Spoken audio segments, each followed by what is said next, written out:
Good afternoon again, everybody. Mr. Martineau here from the House of M. Miss Mangiarelli on the camera, and we're doing what? Gym gear. And on gym gear.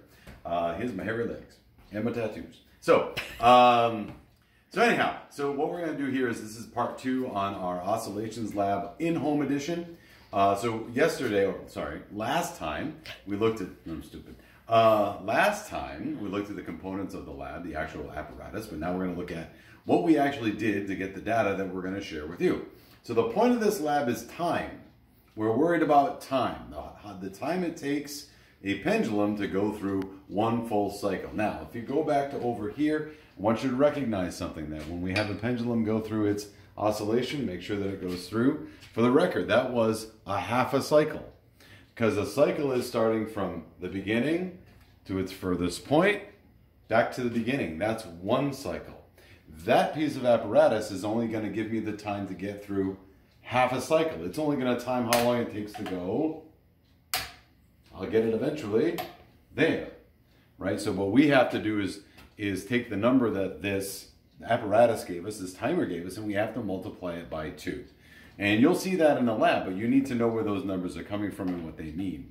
So the first part of the lab that we're going to do is we're going to alter the amplitude of the swing, but keep the length of the bob the same and keep the mass of the bob the same. So you'll see on the data table that we've got 5 washers on bob, and the length of this is set to 50 centimeters. It might not be 50 right now, but it will be when we do it. And the first thing we'll do is we're going to set the amplitude to 10, which isn't very much. And, oh, sorry, I got to pull that up a little. Okay, it isn't very much, but then we're going to let it go and eventually get a time on the timer. The next part of the lab is we'll pull it back to 20. So obviously this is further. It's a larger amplitude. So you're keeping the length constant and the mass constant. But we're gonna only changing. Yep, changing the amplitude. Changing the amplitude for swing number 2. You get it? Okay. And then on the third one, again, the length will be the same, the mass will be the same, but we're going to pull it back to 30. And before you even do the lab, think about it. Do you think that changing the amplitude is going to have an effect on how long it takes this thing to swing through one full cycle? Think about it. It might surprise you when you actually see what happens.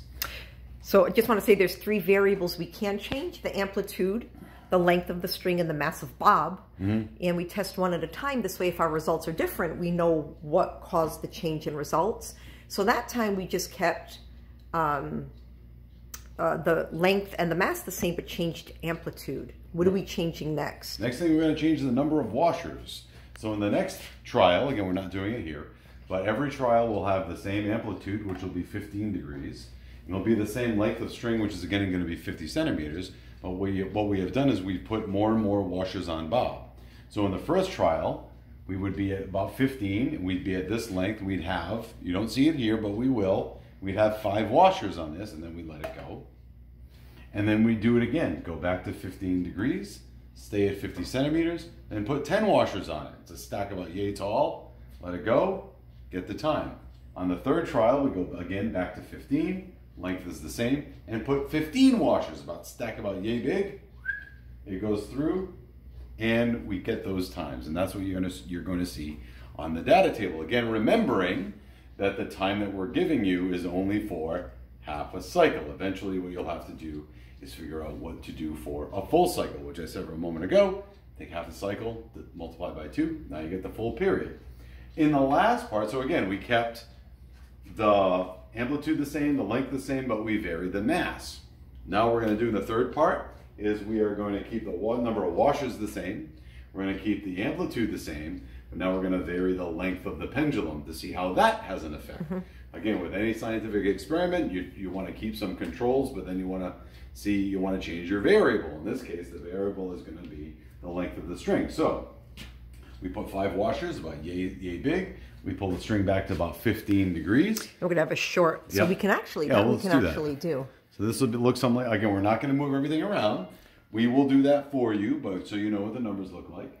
So we'll have it at 15 and a length of this, and we'll let it go and get the period. I call that baby bob. Baby bob. So then baby bob, then we'll go teenager bob. So this is going to be a longer string. 5 washers, again, back to 15 degrees, let it go, get that period, and then go to adult Bob. Yep.